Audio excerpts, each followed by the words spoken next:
Dismayado ang ilang grupo dahil hindi pinagbigyan ang hiling ng Makabayan Block na magpadala ng mga tanong kay Pangulo Aquino kaugnay na enkwentro sa Mama Sapano.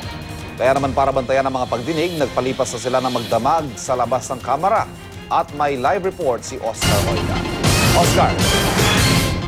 Yes, Ivan, mula pa alas 10 ng umaga kahapon hanggang ngayon ay narito pa rin yung hindi bababa sa 200 katao mula sa grupong Bayan Nasyonal para ipakita yung kanilang pagkadismaya sa nangyari umano o tinakbo ng pagdinig kahapon dito sa may kamera kaugnay nga ng nangyaring madugong sagupaan dyan sa may Mapasapano, Maguindanao.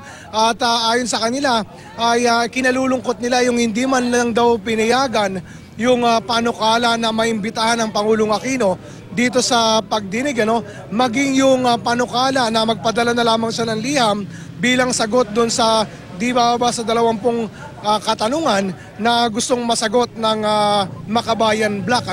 At dahil dyan ay nangako itong grupo ng Bayan Nasyonal na mananatili sila dito.